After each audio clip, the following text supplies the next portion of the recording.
संविधानहरूको स्रोत चाहिँ के छ भनेपछि संविधान नै हो।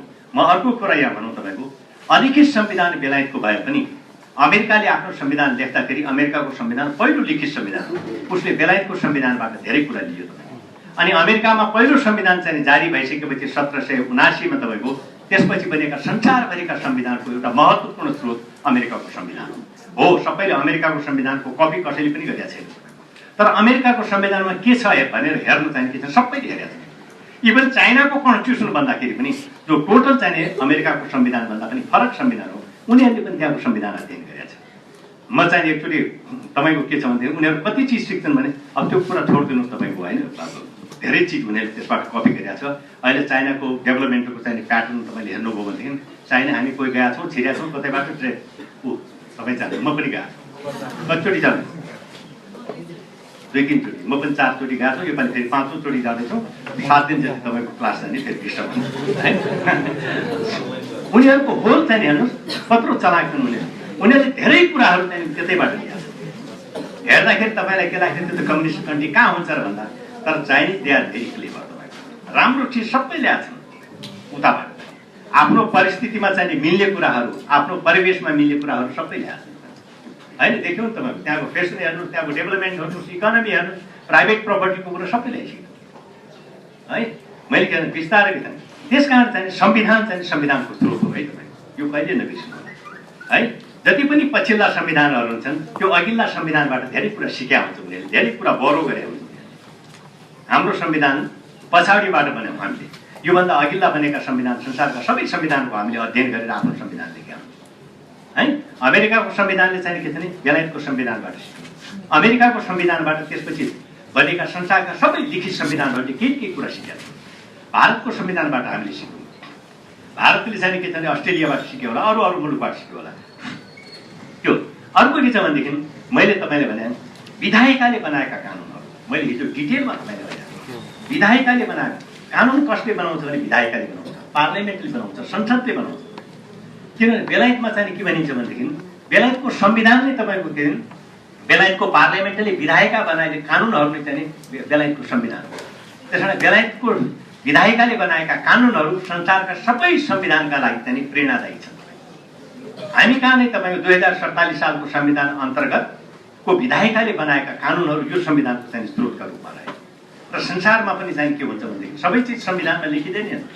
संविधानमा त प्रिन्सिपल मात्रै लेखिन्छ, त्यसमा त्यसलाई व्यापक रूपमा लेख्ने काम केले गर्छ भने संविधान अन्तर्गत भन्ने कानुनहरूमा लेखिन्छ।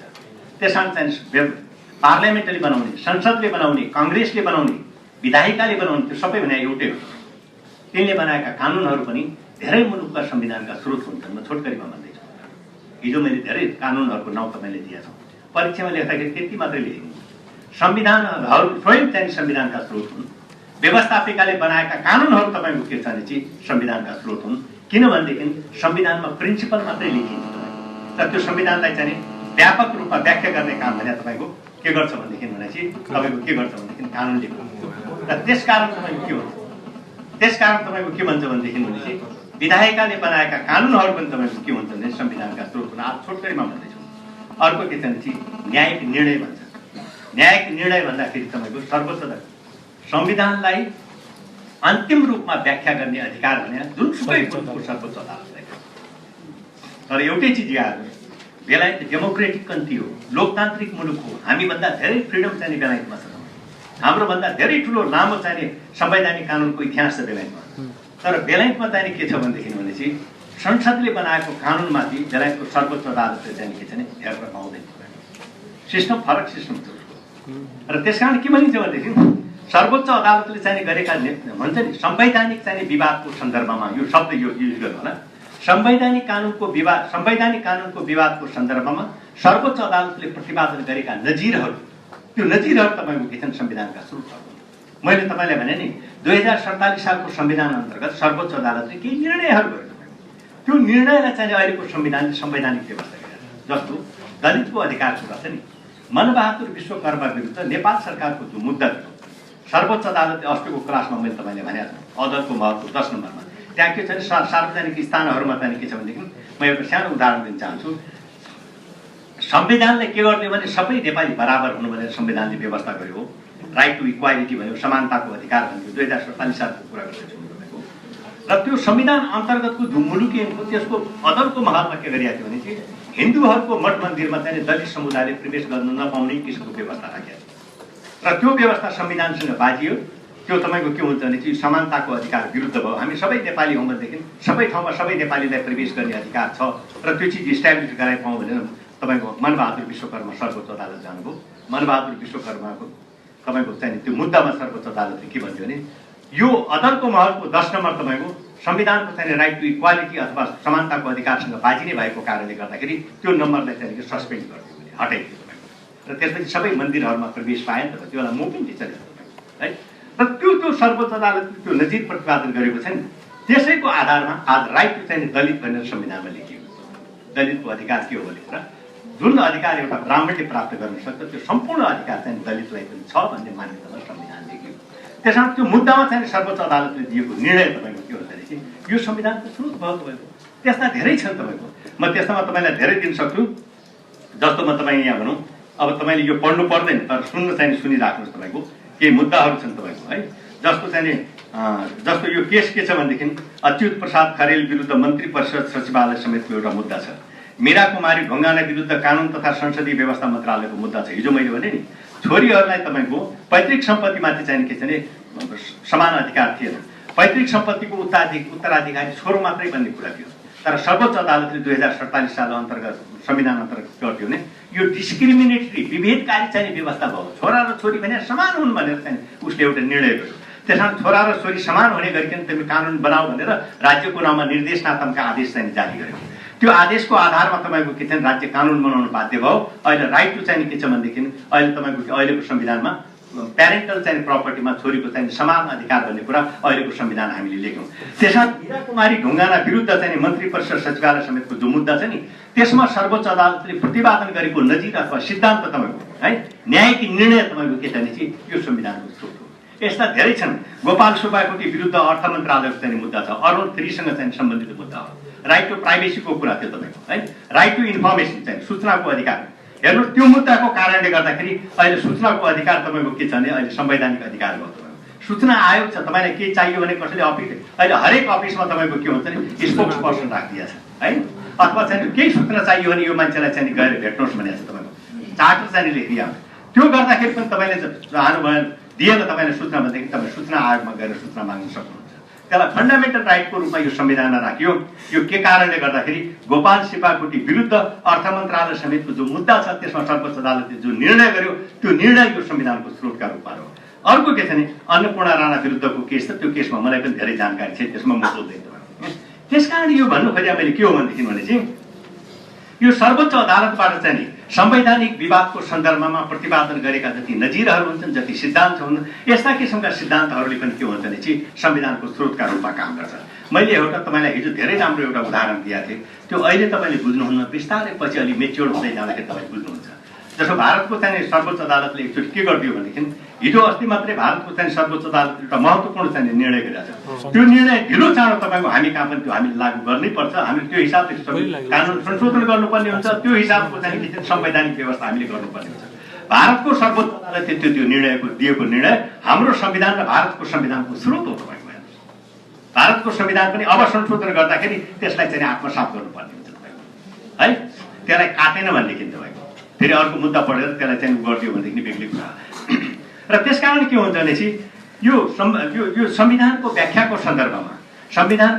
सन्दर्भमा सर्वोच्च अदालतले चाहिँ गरेका जो निर्णयहरू हुन्छन् त्यो निर्णयहरू पनि तपाईँको त्यो निर्णयले संविधानलाई व्यापक बनाउने काममा, संविधानलाई फराकिलो बनाउने काममा, संविधानलाई चाहिँ के अर्थ दिने काममा महत्त्वपूर्ण भूमिका खेल्ने भएको कारणले गर्दाखेरि त्यस्ता किसिमका चाहिँ निर्णयहरू सर्वोच्च अदालतले प्रतिपादन गरेका निर्णयहरू तपाईँको संविधानका चाहिँ के स्रोत हुन्छन्।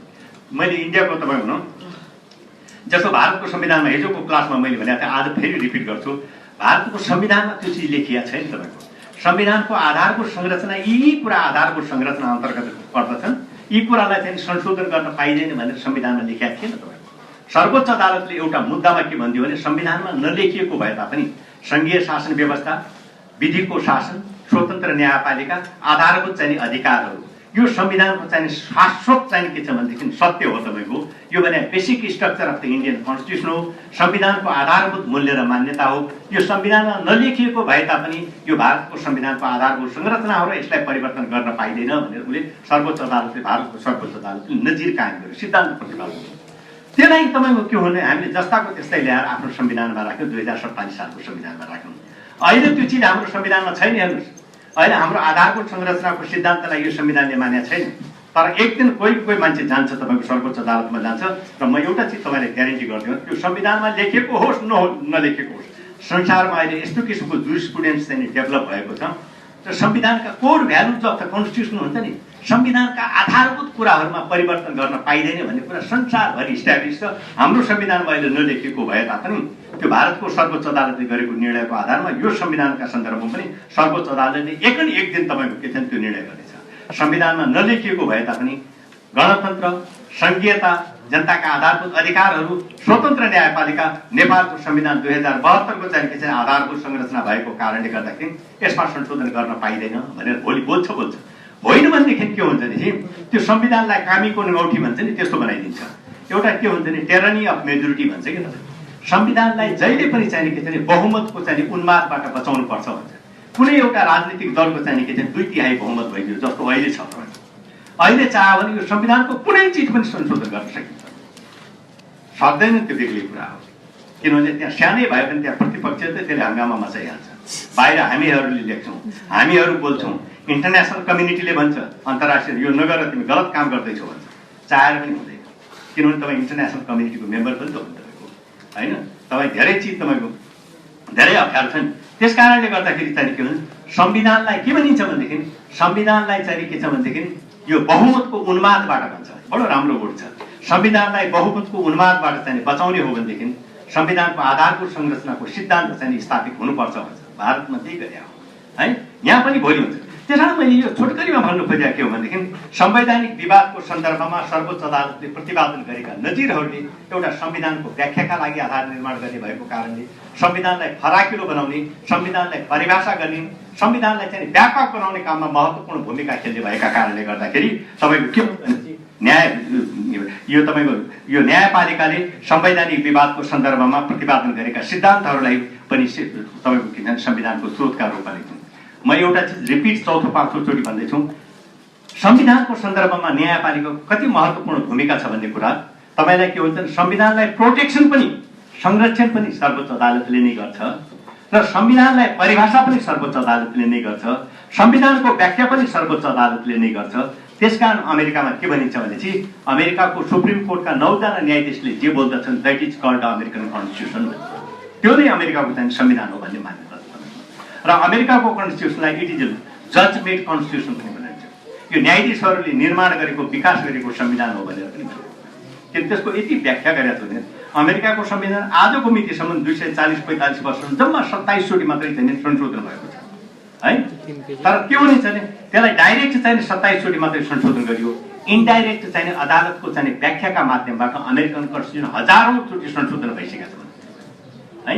त्यसैले मैले के भन्न खोजेँ भने सर्वोच्च अदालतले प्रतिपादन गर्ने चाहिँ जो नजिरहरू हुन्छ, संवैधानिक कानुनको महत्त्व राख्ने नजिरहरू अथवा चाहिँ जो सिद्धान्तहरू हुन्छन्, त्यस्ता किसिमका सिद्धान्तहरू पनि संविधानका स्रोतहरू हुन्छन् र त्यसमा टेकेर संविधान लेखिन्छ, संविधानको संशोधन गरिन्छ। म तपाईँलाई भन्यो अहिले यहाँ के हुन्छ भने भोलि संविधानको चाहिँ संशोधन गर्नु पर्यो भनेदेखि धेरै कुराहरू सर्वोच्च अदालतले व्याख्या, अब हामी कहाँ त्यो किसिमको एक्सपर्टिज चाहिँ देखिरहेको छैन। हामी कहाँ निर्णय हेर्नुहोस् त 8 लाइन 9 लाइनको चाहिँ निर्णय लेख्छन् संवैधानिक विवादको सन्दर्भमा। अरू डेभलप कन्ट्रीको हेर्नुहोस् कति लामो लामो निर्णय, एउटा निर्णयमा पुग्न लागि निर्णय धार्नेहरू कति मेहनत गरे आउँछ तपाईँले हेर्नुहोस्। किनभने त्यो एकदम वाइड एजुकेसन भएका चाहिँ जजहरू छन्, असाध्य राम्रो कमान्ड छ। अहिलेको दुनियाँमा म तपाईँलाई के हुन्छ अङ्ग्रेजीमा राम्रो कमान्ड बनाउनुहोस् है, तपाईँको खाने त्यसै थियो, अरू के हल्लै गरेर खाने त त्यसको लागि कम्युनिकेसन स्किल चाहियो, इङ्ग्लिस बहुत जरुरी छ है। राम्रो किताब पढ्नलाई चाहियो नि, नेपालीमा लेख्या त पाइँदैन नि।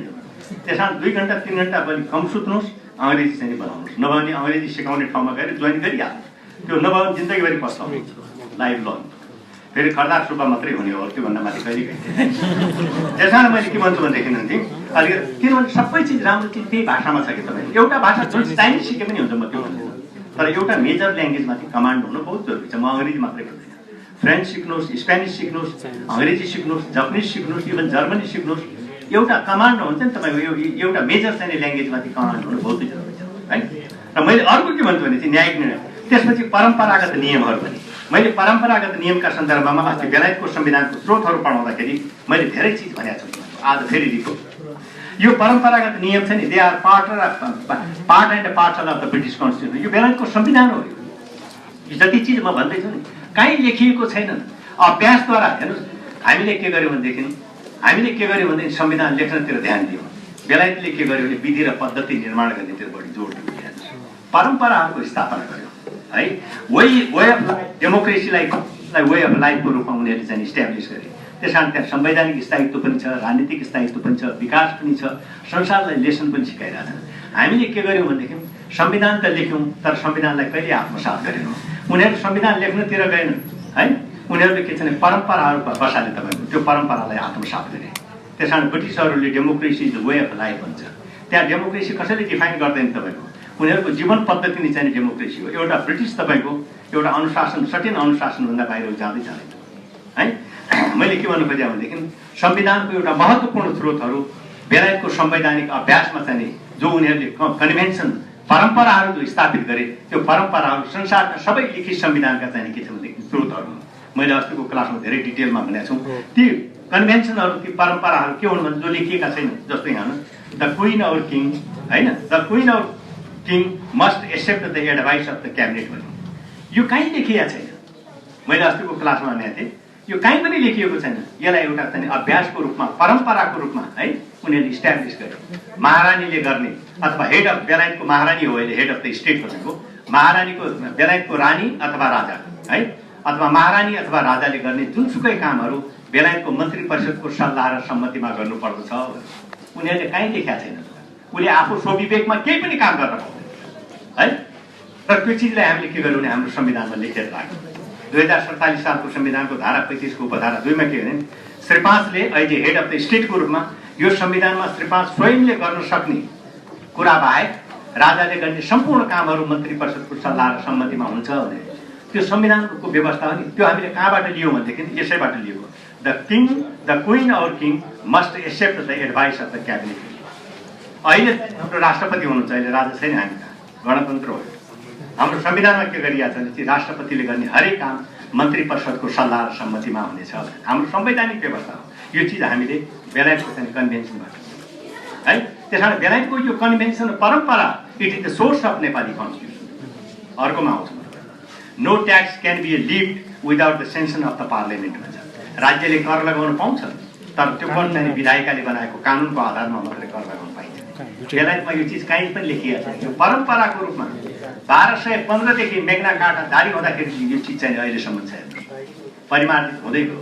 र यही कुरालाई हामीले के गर्यौँ भनेदेखि बेलायतको संवैधानिक जो परम्परा थियो यसलाई हाम्रो संविधानमा राख्यौँ। र हाम्रो संविधानमा के भन्यौँ भनेदेखि राज्यले कर लगाउन पाउँछ, तर त्यो कर जनताबाट निर्वाचित भएका प्रतिनिधिले बनाएको कानुनको आधारमा मात्रै राज्यले कर लगाउन पाउँछ भनेर हामीले संविधानमा लेख्यौँ। त्यसकारण चाहिँ no tax can be levied होइन without the sanction of the parliament भने जो बेलायतको तपाईँको संवैधानिक महत्त्व राख्ने चाहिने जो कन्भेन्सन छ, त्यो कन्भेन्सन हाम्रो चाहिँ संविधानको स्रोत हो। हाम्रो मात्रै होइन, अमेरिकन संविधानको पनि स्रोत हो। हाम्रो मात्रै होइन, यो भारतीय संविधानको स्रोत पनि हो, क्यानाडाको संविधानको स्रोत पनि हो, अस्ट्रेलियाको संविधानको स्रोत पनि हो, र तपाईँको के छ जापानको संविधानको स्रोत पनि हो। र माथिल्लो पनि जुन जुन ठाउँमा तपाईँको के हुन्छ नि राजा हेड अफ द स्टेटहरू है। अर्को के छ भने चाहिँ parliament must meet at least once a year भन्छ। कम्तीमा पनि संसदको अधिवेशन वर्षको एकचोटि बस्नै पर्दछ भने उनीहरूले संविधानमा कहीँ लेखेनन्, कानुनमा लेखेन। तर बेलायतमा यो परम्परागत रूपमा स्थापित संविधानको व्यवस्था हो। यो चिजलाई हाम्रो संविधानमा हामीले लेखबद्ध गर्यौँ। र हामीले के भन्यौँ भनेदेखि संविधानमै लेखिएको वर्षको 2 चोटि चाहिँ पार्लियामेन्टको चाहिँ अधिवेशन बस्ने छ। यो हिउँदे अधिवेशन र बर्खे अधिवेशन, विन्टर एन्ड चाहिँ के छ रेनी चाहिँ के छ भनेदेखि अधिवेशन। त्यसमा बेलायतले तपाईँको के हुन्छ भने यो कन्भेन्सनको रूपमा इस्ट्याब्लिस गरेको कुरा हाम्रो संविधानको महत्त्वपूर्ण स्रोत हो। तपाईँको इन्डियाको संविधानको पनि यो स्रोत हो है, यो स्रोत हो। धेरै डेमोक्रेटिक कन्ट्रीको चाहिँ के छ यो स्रोत हो। अर्को के छ भने the leader of the majority party, the leader of the majority party in the House of Commons must be appointed as the prime minister. बेलायतमा चाहिँ यो चिज कहीँ कानुन लेखेको छैन, पार्लियामेन्टको कानुन पनि छैन। उनीहरूले एउटा चाहिँ परम्पराको रूपमा के चिज गरे भनेदेखि विधायिकामा संसदमा बहुमत प्राप्त राजनीतिक दलको संसदीय दलको नेता देशको प्रधानमन्त्री नियुक्त हुने कुरालाई कन्भेन्सनको रूपमा चाहिँ आत्मसात गरे। त्यही चिजलाई हामीले संविधानमा जस्ताको त्यस्तै लेख्यौँ र हाम्रो संविधानमा के लेख्यो भनेदेखि संसदमा बहुमत प्राप्त राजनीतिक दलको संसदीय दलको नेता देशको प्रधानमन्त्रीको रूपमा नियुक्त हुने भन्ने व्यवस्था राख्यौँ। त्यो भएन भने ब्लक 1 2 3 गरेर तर कन्डिसनहरू राखेका छौँ, त्यसमा हामी पछि आउँछौँ। त्यसकारण के छ कि भारतमा पनि ठ्याक्कै यही हो। अमेरिकाको सिस्टम फरक हो। अमेरिकाको सिस्टम प्रेसिडेन्टल सिस्टम भएको कारणले गर्दाखेरि त्यहाँको अमेरिकाको चाहिँ राष्ट्रपति डाइरेक्ट पिपुलबाट इलेक्टेड हुन्छ है। त्यसकारण उसले दायाँ बायाँ कहीँ पनि हेर्दैन। उसले के म जनताबाट निर्वाचित हौँ, जनताका प्रति उत्तरदायी छौँ, अरू मलाई ड्याम केयर मतलबै छैन भन्नु। अहिले त्यही गरिरहेको छ। अमेरिका फर्स्ट भन्ने नारा दिएर म जितेर आएको हौँ, अमेरिका फर्स्ट बनाएर छोड्छु भन्छ। अब बनाउने हो कि होइन थाहा छैन है। लागेको छ मान्छे गजल छ नि त, केटाकेटी जस्तो बुझ्छ। अस्ति एउटा फोटो तपाईँ पेपरमा हेर्नु, खुब राम्रो फोटो छ तपाईँको। युरोपियन युनियनको बैठक छ तपाईँको होइन, G7 को बैठकमा उसले के भन्छ आफ्नो एजेन्डा राख्यो, म नेटो सेटो सब ठिक गरिदिन्छु किनभने तिमीहरूको सुरक्षा मैले गर्ने, खर्च मैले गर्ने, अनि तपाईँको के छ पैसा मलाई दिन्छ, तिमीहरूको सुरक्षाको मैले ग्यारेन्टी दिने हो। मेरो आर्मी मोबिलाइजेसनमा जति खर्च लाग्छ त्यो पैसा ल्याउँदैन है। अनि त्यहाँ रिसाएर तल कुर्सीमा बसिया छ। अनि तपाईँको जर्मन चाहिँ प्रेसिडेन्टदेखि लिएर त्यहाँ उसलाई फकाउँदैछन् तपाईँको केटाकेटी फकाएको पिक्चरहरू बडो भाइरल भएको धेरै पिक्चर आयो। ऊ एकदम उसले आफ्नो कुरा राख्यो। अब त्यस्तो पनि चाहिन्छ कि तपाईँको के गर्नु है। उसले के भन्छ म जनतासँग यही अभिमत लिएर जितेर आएको हौँ, यो चिज लागू गरेर छोड्छु। क्यानाडालाई तह लगाइसक्यो, हिजो मात्रै एउटा सम्झौता गर्यो। क्यानाडा भने त उसैको अङ्ग त नभनौँ त्यो नभनौँ, तर उसको राम्रो सम्बन्ध भएको मुलुक हो होइन। उसलाई पनि तह लगाएर हिजो एउटा नयाँ ट्रिटी गरिसक्यो है। अब उता त म्याक्सिमम पुरै वाल लाउँछु भन्छ है। यो बढी दुःख दिइनँ म वार पार पाउँयो र त्यो पर्खाल त लाउँछु, त्यसको पैसा पनि तसँग छ्याउनु पर्छ। अब के गर्नु, चाइनासँग त्यस्तै छ तपाईँको है। सब भिडिरहेको छ, कति सफल हुन्छ कति सफल हुँदैन है, त्यो बेग्लै कुरा हो। अर्को के छ भने चाहिँ the cabinet is a collectively responsible parliament. यो बेलायतको चाहिँ के छ भने संसद मन्त्री परिषद जहिले पनि सामूहिक रूपमा मन्त्रीको तपाईँको विधायिकाका प्रति चाहिँ उत्तरदायी हुनुपर्छ भन्ने व्यवस्था उनले संवैधानिक चाहिँ के छ भने एउटा कन्भेन्सनको रूपमा इस्टाब्लिस गरे। त्यो चिजलाई हामीले के अरे हाम्रो संविधानले के गर्यो भनेदेखि संवैधानिक व्यवस्थामा हामीले राख्यौँ। त्यसकारण यो चाहिँ the cabinet is a collectively responsible to parliament भन्ने जो उनको बेलायतको चाहिँ कन्भेन्सनल चाहिँ रुल हो, त्यो चिज हाम्रो संविधानको प्रमुख स्रोत हो। हाम्रो संविधानमा त्यो चिज हामीले देखाएको छौँ। व्यक्तिगत रूपमा मन्त्री आफ्ना मन्त्रालयका प्रति र प्रधानमन्त्रीका प्रति तपाईँको जवाबदेही हुनेछ। सामूहिक रूपमा सम्पूर्ण मन्त्री परिषद विधायकका प्रति चाहिँ उत्तरदायी हुनेछ भने हामीले संविधानमा लेख्यौँ। यो चिज हामीले यहीँबाट लिया हो। The cabinet is a collectively responsible to parliament. ल हेर्नुहोस् तपाईँ बेलायतलाई गाली गरेर हुन्छ है। त्यहाँ जीवनमा एकचोटि तपाईँको संवैधानिक कानुन पढ्ने विद्यार्थीले बेलायतमा गएर त्यसको पार्लियामेन्टको फङ्सन हेर्नै पर्छ। कसरी पार्लियामेन्ट हुन्छ, त्यसले संसारभरि ज्योति भइरहेको ठाउँ त्यतिकै छैन। बिल्डिङ हेर्नु कस्तो पर्दैछ है। अर्को के छ भने चाहिँ the parliament shall consist of 2 cabinet भन्छ, च्याम्बर भन्छ। बेलायतमा चाहिँ उनीहरूको दुई सदनात्मक व्यवस्थापिका छ, हाउस अफ कमन्स र हाउस अफ लर्ड्स। यो उनीहरू कहीँ कानुन बनाएर लेखेका होइनन्। यो तपाईँको के हुन्छ एउटा कन्भेन्सनको रूपमा परम्पराको रूपमा यो इस्ट्याब्लिस भएर आयो र यो चिजलाई हामीले चाहिँ ट्याक्कै जस्ता त्यस्तै उतार्यौँ र हाम्रो संविधानमा लेखौँ। नेपालको विधायिका संसद दुई चाहिँ सदनात्मक हुनेछ। तल्लो सदनलाई प्रतिनिधि सभा र माथिल्लो सभालाई चाहिँ राष्ट्रिय सभा भनिने छ भनेर संविधान त्यहीँबाट हामीले सिकेका थियौँ। इन्डियाले पनि त्यहीँबाट ल्यायो। त्यसकारण चाहिँ के छ भने संविधानको स्रोतहरू यसरी चाहिँ पुराना मुलुकहरूले पुराना मुलुक भने जसको सभ्यता धेरै लामो छ, जसले कन्स्टिट्युसन चाहिँ के छ भने संविधानको लामो अभ्यास गरेका छन्, त्यस्ता मुलुकका चाहिँ के छ भने संवैधानिक अभ्यासहरू जो हुन्छ नि उनीहरूका जो कन्भेन्सन हुन्छन् त्यो कन्भेन्सन संसारभरिका मुलुकका संविधानको स्रोतका रूपमा रहेको।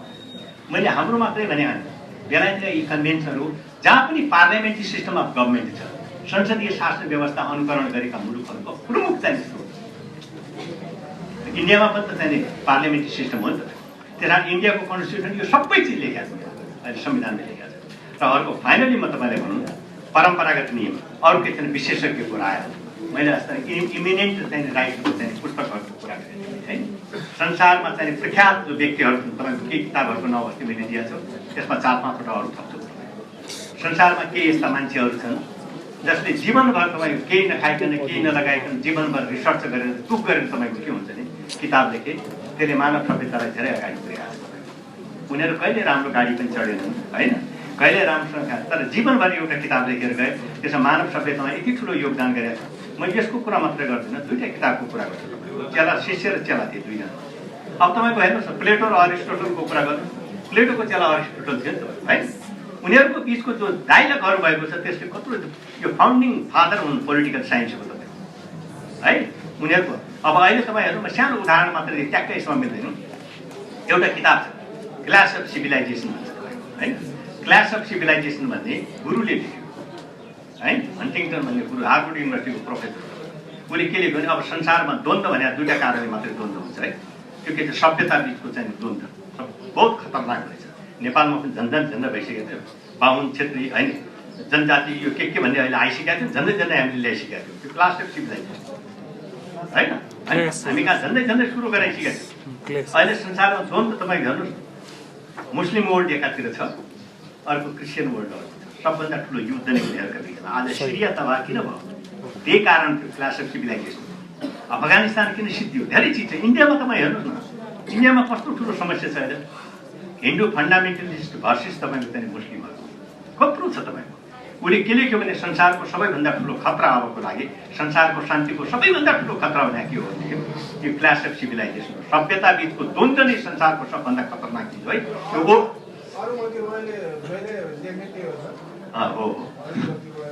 उनी धेरै राम्रो राइटर हो, तर यो लेभलको होइन जो म भन्दैछु नि। यिनीहरू बेग्लै उसको अस्ति मात्रै लास्ट इयर एउटा किताब निस्किएको छ है, तर यिनीहरू धेरै ठुलो मान्छे हुन्।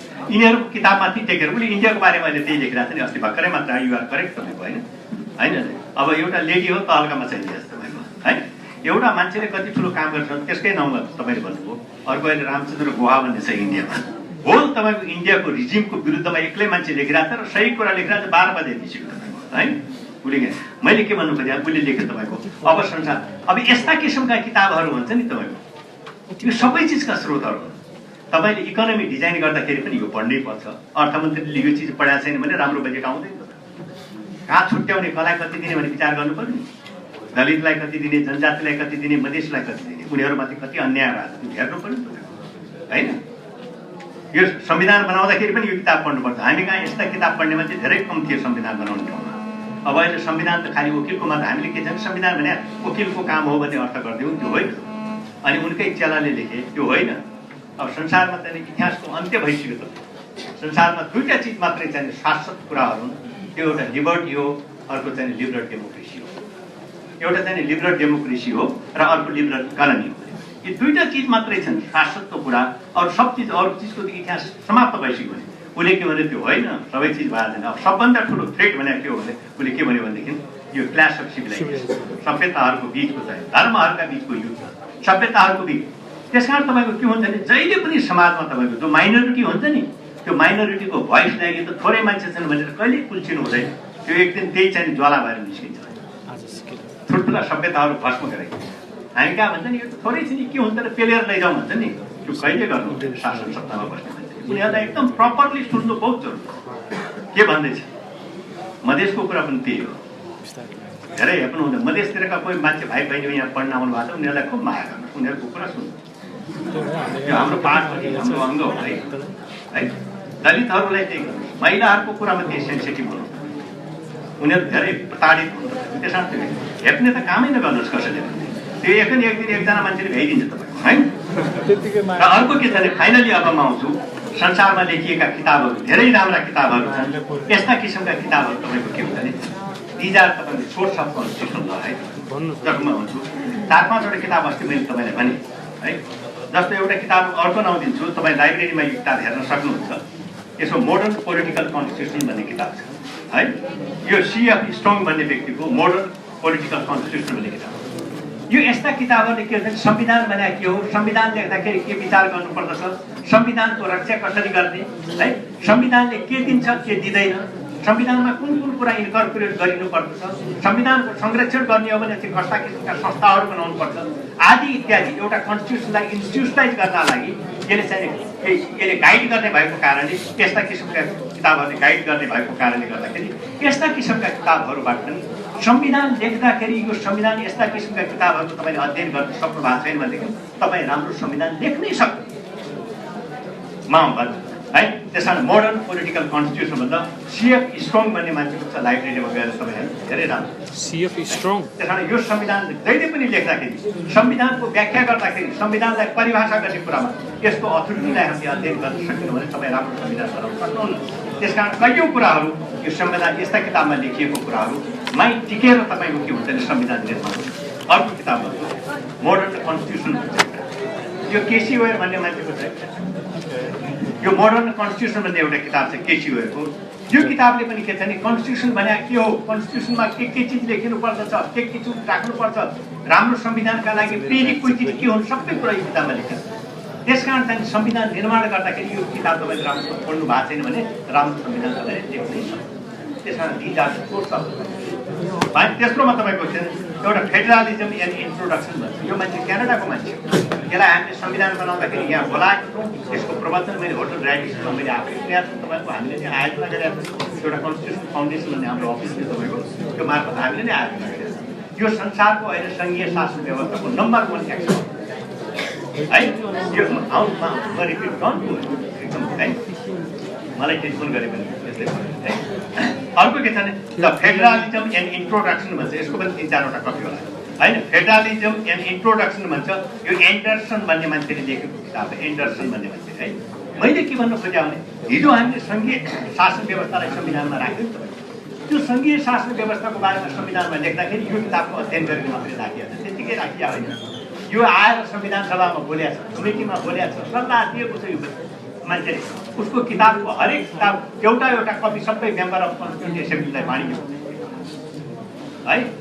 र एउटा किताबको कपी त हामीले नै मेरै संस्थाले हामीले 600 कतिवटा किनेर राख्नु पर्यो है। पैसा पनि दिएको छु सबै मेम्बर अफ पार्लिमेन्ट हुनुपर्छ छैन भने दुर्भाग्य। यहाँ लाइब्रेरीमा भन्नु पनि सक्दैन। तर यो किताब छ। यो के छ भनेदेखि फेडरलिजम एन्ड इन्ट्रोडक्सन भन्छ। यो सङ्घीय शासन व्यवस्था अहिलेको सङ्घीय शासन व्यवस्थामा लेखिएको महत्त्वपूर्ण किताब हो होइन। यो महत्त्वपूर्ण किताब हो र यो किताबको अध्ययन नगरिकन सङ्घीय शासन व्यवस्थालाई तपाईँले संस्थागत गर्नै सक्नुहुन्छ। त्यसमा हाम्रो संविधान बनाउँदाखेरि पनि सङ्घीय शासन व्यवस्थालाई जब हामीले अपनायौँ यो किताबको अध्ययन गरेर सङ्घीय व्यवस्थाको बारेमा हाम्रो संविधानको व्यवस्था लेख्यौँ र त्यस होइन क्यानाडियन। र त्यसकारण तपाईँको के हुन्छ भनेदेखि यो किताब पनि चाहिँ यो संविधानको चाहिँ एउटा स्रोत हो तपाईँको। अर्को स्थान फेडरल गभर्मेन्ट भन्ने चाहिँ यो पुरानो किताब हो। केसी वेयर भन्ने ब्रिटिस राइटरले लेखेको किताब हो फेडरल गभर्मेन्ट भन्ने। यो पनि पाउँदैन, मार्केटमा पनि छैन यो किताब है। मलाई लाग्छ इन्टरनेटमा पाउन सक्नुहुन्छ, डाउनलोड गर्दा भइहाल्छ है। फेडरल गभर्मेन्ट यो किताब पनि के छ भने फेडरलिजममाथि लेखेको धेरै राम्रो किताब हो। हाम्रो भीमार्जनजीले धेरै बोल्नुभयो नि नेपालका लागि संहिता काम गर्दैन, यो कारणले त्यो कारणले ब्लक यही किताब पढ्यो। भीमार्जनजीले कुन देख्नुभयो? कुनै दिन म ल्याएर सट्ट ल्याउनु पर्छ नभए हल्ला बढी। अनि तपाईँ के हुन्छ भनेदेखि मेरो भाइ जस्तो हामी साथी हौँ, करिब छौँ, कुरा पनि मिल्छ। अनि भीमार्जनजीले धेरै त्यो बेला आर्गुमेन्ट गर्नुभयो नि नेपाल जस्तो मुलुकको लागि संहिताले काम गर्दैन भनेर। त यही किताब यसमै लेखाएको छ सबै चिज। र त्यसकारण चाहिँ के छ सङ्घीय शासन व्यवस्थालाई हामीले आत्मसात गर्यौँ। त्यो बेला तपाईँको अध्ययन गरिएको किताब फेडरल गभर्मेन्ट। 2-4जना नेताहरूलाई फोटोकपी गरेर मैले आफै है बडो महत्त्वपूर्ण। अर्को के छ भनेदेखि द ब्रिटिस कन्स्टिट्युसन हुन्छ आइभर जेनी है। द ब्रिटिस कन्स्टिट्युसन भन्ने आइभर जेनीको किताब पनि तपाईँको के हो भनेदेखि महत्त्वपूर्ण किताब। यो मैले 4-5वटा किताबहरू यति मात्रै हो। यसमा 100-150वटा किताब, 200-400-500 किताब सबैको नाम लिन सकिँदैन। यस्ता किसिमका चाहिँ त्यो राइटिङहरू हुन्छ। यो राइटिङहरू चाहिँ आर्टिकलमा हो। मैले किताबको मात्रै एउटा आर्टिकल यो आर्टिकलको पुरै गरेर साध्य जर्नल अफ डेमोक्रेसी तपाईँ हेर्नु, जर्नल अफ कन्स्टिट्युसन होला संसारमा निस्किने राम्रो विश्वविद्यालयबाट निस्किने जर्नलहरू तपाईँ त्यसमा लेखिएका आर्टिकलहरू पनि तपाईँको संवैधानिक कानुनका स्रोत है। म तपाईँलाई एउटा सानो उदाहरण दिन चाहन्छु। आइभर जेनीको कुरा गर्दाखेरि यो बडो रमाइलो छ। 2048 सालमा चाहिँ जगन्नाथ ढुङ्गाना पार्लियामेन्टको चाहिँ स्पिकरको रूपमा छानिँदाखेरि उहाँ पनि त्यो गणेश शर्मा घर जाँदै हुनुहुन्थ्यो, म पनि जाँदै सँगै गयौँ हामी। सँगै गएपछि तपाईँको के हुन्छ गणेश साथीले उहाँलाई बधाई दिनुभयो। उहाँहरू एकअर्काको असल मित्र पनि अनि गणेश दाजुले उहाँलाई के भन्नुभयो कुरा गर्दै सिलसिलामा चिया खाँदै कुरा गर्दै तपाईँ चाहिँ अब पार्लियामेन्टको स्पिकर हुनुभयो, तपाईँको भूमिकाले यो पार्लियामेन्टलाई एउटा बलियो बनाउने काममा बडो महत्त्वपूर्ण काम गर्न सक्दछ। त्यस कारण म तपाईँलाई अनुरोध गर्दछु तपाईँको यो आइभन टेनिङको ब्रिटिस पार्लियामेन्ट भन्ने किताब छ, त्यो किताबको आधारमा तपाईँले यो संसदलाई सञ्चालित गरिदिनु भयो भनेदेखि एउटा भाइब्रेन्ट डेमोक्रेसीको जग हामी बसाल्न सक्छौँ भनेर मैले क्या किताब है। त्यसमा के लेखिया रहेछ भने उहाँले भन्नुभयो आइभन टेनिङ के भन्छ, संसदीय शासन व्यवस्थालाई बलियो बनाउने भने संसदमा जहिले पनि बढीभन्दा बढी समय प्रतिपक्षलाई दिनु, किनभने सत्ता पक्षसँग सेना हुन्छ, प्रहरी हुन्छ, पैसा हुन्छ, शासन हुन्छ, गोर्खापत्र उहाँले भन्नुभयो सत्ता पक्षसँग त गिरिजाप्रसाद कोइराला हुनुहुन्छ, उहाँसँग उहाँको पार्टीसँग गोर्खापत्र छ, रेडियो नेपाल छ, नेपाल टेलिभिजन छ, उनका कुरा राख्ने चिजहरू कुरा राख्छ, तर प्रतिपक्षसँग त काहीँ पनि हुँदैन, त्यो पार्लियामेन्टमा त्यसमा उसलाई बढीभन्दा बढी पोखिनु दिनुपर्छ, त्यहाँ बढीभन्दा बढी अभिव्यक्त हुनु दिनुपर्छ। त्यहाँ त्यो गर्नुभयो भनेदेखि एउटा संसद प्रभावकारी संसद हुन्छ भने उहाँले एडभाइस दिनुभयो। त्यो एडभाइस गणेश शर्माले दिए होइन, त्यो तपाईँको आइभन जेनिङले दिएको एडभाइस ब्रिटिस पार्लियामेन्टमा चाहिँ ब्रिटिस पार्लियामेन्ट तपाईँ हेर्नु कस्तो राम्रो होइन, ब्रिटिस पार्लियामेन्टको डिसिजन कट्टा बोल्छ है, कति राम्रो बिबिसीमा दिन्छ नि भाइ, हेर न कहिले काहीँ खालि तपाईँ हिन्दी मुभी हेरेर सक्छौ पर्छ, केही पनि न म्यासेज हुन्छ न के हुन्छ नथिङ तपाईँको बर्बाद मात्रै। म पनि बेलुका चाहिँ जहिले पनि दुर्भाग्य हुन्छ त्यो टेलिभिजन एउटै ठुलो सेट त्यो वाइफले अकुपाई गरेपछि आफूले केही हेर्नै पाइन्छ, भन्नु पनि भएन है, भन्नु पनि भएन। बढी गरिदियो भने म आफ्नो टेलिभिजन आफै किन्छु भनिदिन्छन् उनले, भन्दाखेरि फेरि एक ठाउँमा 2-3 घन्टा त बस्नु त्यही पनि छुट्ला भन्ने डरले नभए दिउँसो सबै हामी आफ्नो आफ्नो काम गर्ने, त्यो भेटै हुँदैन। तपाईँको 2-3 जना छौँ बस, त्यो भेट हुने भने त्यो घरको कुकुरसँग मात्रै हो सबभन्दा बढी भेट, उयो आएर दुसुक मुसुक गर्छ सिद्धिहाल्छ। त्यस कारण चाहिँ के छ यस्ता किसिमका किताबहरू जो असाध्य ठुला मान्छेहरूले लेखेका, एउटा संसारमा एउटा सभ्यताको स्थापना गरौँ, सिस्टमको स्थापना गरौँ, पोलिटिकल स्ट्याबिलिटीका लागि, राजनीतिक स्ट्याबिलिटीका लागि, संवैधानिक तपाईँको स्ट्याबिलिटीको लागि तपाईँको हुन्छ नि समर्पित भएर लेखिएका लेखकका जो किताबहरू हुन्छ, लेखहरू हुन्छ नि, ती पनि तपाईँको के हुन्छ भने संवैधानिक कानुनका स्रोत फाइनल्ली तपाईँ याद गर्नु सक्छ। संवैधानिक कानुनको स्रोत भन्दाखेरि संविधान निर्माण गर्दाखेरि जुन जुन विषयको तपाईँले मद्दत लिनुहुन्छ, संविधानको व्याख्या गर्दाखेरि, संविधानको परिभाषा गर्दाखेरि, संविधानलाई विकास गर्दाखेरि जुन जुन कुराको तपाईँले सहयोग लिनुहुन्छ ती सम्पूर्ण कुरा संविधानका स्रोत। संविधानका स्रोत 5 प्रकारका छन्, छोटकरीमा स्वयं संविधानको स्रोत है। नेपालको संविधान हामीले देख्दाखेरि थुप्रै चाहिँ विश्वका संविधानको अध्ययन गऱ्यौँ र त्यहाँका कुराहरूलाई चाहिँ लिएर हाम्रो संविधानमा, त्यस कारण चाहिँ संविधानहरू नै चाहिँ संविधानका स्रोत। नम्बर 2 मा चाहिँ के छ, अर्को के छ विधायिकाले बनाएको कानुनहरू, व्यवस्थापिकाले बनाएको कानुनहरू पनि संविधानका स्रोतहरू। किनभने व्यवस्थापिकाको कानुनले संविधानलाई इन्लार्ज गर्ने काम गर्छ, त्यसलाई व्यापक बनाउने काम गर्छ। त्यसकारण चाहिँ विकसित मुलुकहरूका पार्लियामेन्टले बनाएका जो कानुनहरू हुन्छन् त्यो कानुन चाहिँ के छ, त्यस्तो विश्वका मुलुकका चाहिँ के छ संविधान निर्माण गर्दाखेरि त्यसले महत्त्वपूर्ण भूमिका गर्दछ। त्यसकारण विधायिकाले बनाएको कानुनहरू पनि संविधानको स्रोत हुन्छ। तेस्रोमा तपाईँको छ न्यायिक निर्णयहरू, र तपाईँको संविधानलाई अन्तिम रूपमा व्याख्या गर्ने अधिकार भनेको सर्वोच्च अदालतलाई हुन्छ। सर्वोच्च अदालतले तपाईँको के हुन्छ भनेदेखि संवैधानिक विवादको सन्दर्भमा प्रतिपादन गरेका सिद्धान्तहरू हुन्, त्यो सिद्धान्तहरू तपाईँको नम्बर 4 मा तपाईँको परम्परागत नियमहरू, कन्भेन्सनल चाहिँ रुल्सहरू। बेलायतमा निकै संविधान छैन, तर बेलायतको संविधानको काम परम्परागत नियमहरूले पनि गर्दछ, जो अघि मैले सुनाएँ। त्यसकारण बेलायतको चाहिँ जो परम्परागत नियमहरू जो बेलायतको संविधानको अभिन्न अङ्ग हुन्, त्यो धेरै मुलुकका चाहिँ संविधानको स्रोतहरू। फाइनली के छ भनेपछि संविधानको क्षेत्रमा लेखिएका विश्वविख्यात रचनाहरू तपाईँको त्यो संविधानका स्रोत हुन्। आजलाई यति, धन्यवाद।